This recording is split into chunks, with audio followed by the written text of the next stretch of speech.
நம்ம காலகாலமாக என்ன குடித்துக்கிட்டு இருந்தோம்னா பெரும்பாலும் நீராகாரத்தை குடிச்சிட்டு இருந்தோம். நீராகாரம் தான் காலம் தொட்டு இருந்தது. உழவுக்கு போகக்கூடிய ஒரு உழவன் வந்து காலையில் முந்தின நாள் சமைத்த சாதத்தினுடைய மீந்து இருக்கும், அதில் தண்ணி ஊற்றி வச்சுருப்பாங்க. அதை நல்லா கரைச்சிட்டு கொஞ்சம் மோர் விட்டு கொஞ்சம் துளி உப்பு போட்டு காலையில் சாப்பிட்டு விட்டு போனாங்க. நம்ம நடுவில் வந்து இதெல்லாம் எவனா சாப்பிடுவானா, பழங்கஞ்சியை சாப்பிடுவானா, இதெல்லாம் எவ்வளோ கெடுதல், முந்தின நாள் சாப்பிட போய் எவனா திம்மானா அப்படின்னு சொல்லிட்டு இருந்தோம். இன்றைக்கி என்ன நிலமை தெரியுமா? அமேசானில் விற்கிறான் ரைஸ் போரிச் அப்படின்னு. கூகுளில் நீங்கள் போட்டு அமேசானில் போடுங்க, $1.50 அதனுடைய விலை. நம்ம ஊர் காசுக்கு 150 ரூபா. அந்த 150 ரூபாய்க்கு வீட்டுக்கு வந்து சேர்றதுக்கு உலகம் முழுக்க விற்று கொண்டிருக்கிறார்கள். தஞ்சாவூரில் இருக்கக்கூடிய national institute of food processing management, அவங்கள ஒரு பெரிய ஆய்வு நிறுவனம் இருக்குது, அவங்களும் சரி, ஸ்டான்லி மருத்துவக் கல்லூரி சென்னையில், அவங்க 2 பேரும் ஆராய்ந்து இன்றைக்கி அறிவிச்சிருக்கிறாங்க, இந்த ரைஸ் போரிஜுங்கிற அந்த நீராகாரத்தை சாப்பிட்டோன்னா அது குடலில் இருக்கக்கூடிய நல்லது செய்கிற பல பாக்டீரியாக்களுக்கு நல்லதுங்கிறான். நம்ம வயிற்றுக்குள்ளே நிறைய பாக்டீரியா நுண்ணுயிரிகள்லாம் இருக்குது, அவையெல்லாம் சேர்ந்து தான் நம்மை பாதுகாப்பாக வச்சுக்குது. இப்போ நான் இங்கே நிற்கிறேன் அப்படின்னா, நான் பேசுவதை நினைத்ததை பேசணும், நான் நலமாக இருக்கணும்னா என் உடல் நலமாக இருந்தால் மட்டும் பத்தாது, என் உடம்புக்குள்ளே இருக்கக்கூடிய அத்தனை பாக்டீரியாவும் நல்லா இருக்கணும். ஏன் சொன்னால், என் உடலில் ஜீன்கள் அளவை வைத்து பார்த்தோன்னா 47% ஜீன்கள் பாக்டீரியாவோடது, சிவராமனோடது கிடையாது. அந்த பாக்டீரியா, அந்த விஷயம், அந்த நுண்ணுயிரிகள் நல்லா இருந்தால் தான் என் உடல் நலமாக இருக்கணும். இது இன்னொரு உதாரணத்தோடு சொல்கிறேன். இந்த வயிற்றில் இருக்கக்கூடிய பாக்டீரியாஸ் வந்து எவ்வளவு முக்கியம் அப்படிங்கிறதுக்கு ஒரு ஆராய்ச்சி பண்ணாங்க.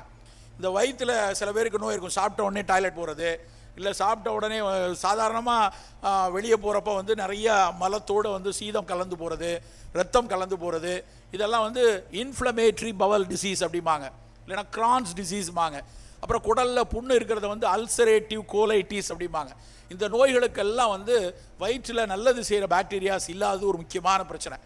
இப்போ ஒரு மாத்திரை வேணும், ஒரு சத்து வேணும்னா வாய் வழியாக போட்டுக்கலாம். பாக்டீரியாவை எப்படி அனுப்புறது?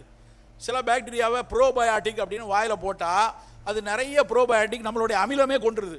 வாயில் போட்டோடனே நம்ம உள்ளே இருக்க குடலில் இருக்க அமிலமே கொண்டுருது. அப்போ அதை என்ன செய்யலாம் அப்படிங்கிறப்ப ஒரு யோசனை வந்துச்சு. நமக்கெல்லாம் தெரியும், கிட்னி டிரான்ஸ்பிளான்ட். ஒருத்தர் கிட்னி வேலை செய்யலைன்னா இன்னொருத்தர் வந்து கிட்னி எடுத்து வச்சுக்கலாம், ஒருத்தருக்கு லிவர் வேலை செய்யலைன்னா லிவரோட பீஸ் எடுத்து வெளியே வச்சுக்கலாம். அப்படி வேறு ஒரு உடலில் இருந்து பெற்ற ஒரு உறுப்பை எப்படி மாற்றி வைக்கிறாங்களோ அதே மாதிரி ஃபீக்கல் டிரான்ஸ்பிளான்ட் அப்படின்னு சொல்லி ஒன்றை கொண்டு வந்தாங்க. அது என்ன சார் ஃபீக்கல் டிரான்ஸ்பிளான்ட்? மனித மலத்தை ஒரு உடல்ல இருந்து இன்னொரு உடல் கொண்டு போய் மாற்றுறது. கேட்கவே எப்படி இருக்கு? ஒரு ஆரோக்கியமான ஒரு மனிதனுடைய மலம், அந்த மலத்தை, அந்த ஃபீஸஸ் எடுத்து நம்ம குடலுக்குள்ளே வைக்கிறது. மலத்தை போய் கொடுத்துட்டு சாப்பிட்றான்னா சாப்பிட முடியுமா? முடியாது.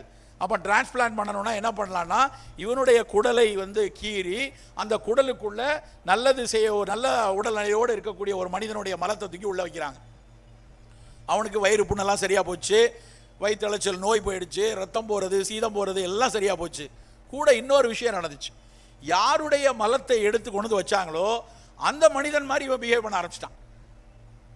வச்சது என்னமோ மலம்தான், ஆனால் பிஹேவ் பண்ணது அவனை மாதிரி பிஹேவ் பண்ண. என்னடா நடக்குது அப்படின்னு சொல்லி ஆராய்ச்சியாளர்கள் இது ஒரு அன்இன்டெண்டட் எஃபெக்டாக இருக்க அப்படின்னு சொல்லி பார்க்குறாங்க. பார்த்தா தெரியுது, இந்த பாக்டீரியாக்கள் உள்ளே போன உடனே அந்த பாக்டீரியாக்கள் மூளைக்குள் போய் பயனாகிறது. பிளட் பிரெயின் பேரியர்மாங்க, மூளைக்குள்ளே போக முடியாத அளவுக்கு கட்டுப்பாடு இருக்கும். அந்த கட்டுப்பாடை உடைச்சிட்டு இந்த பாக்டீரியா உள்ளே போகுதுன்னு கண்டுபிடிச்சாங்க.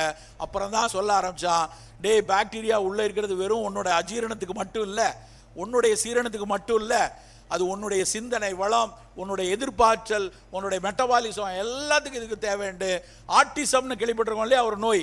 குழந்தைகளுக்கு வந்து ரொம்ப தாய்மார்கள் ரொம்ப வருந்தி இருப்பாங்க அந்த ஆட்டிச குழந்தைகளை மேனேஜ் பண்ணுறது. அதற்கு வீனிங் பீரியடில், தாய்ப்பாலுக்கு அப்புறம் திட உணவுகள் கொடுக்கும்போது குடலில் இருக்கக்கூடிய பாக்டீரியாக்களை நல்லதாக்குனா இந்த ஆட்டிசத்தை வராமல் தடுக்கலாம்.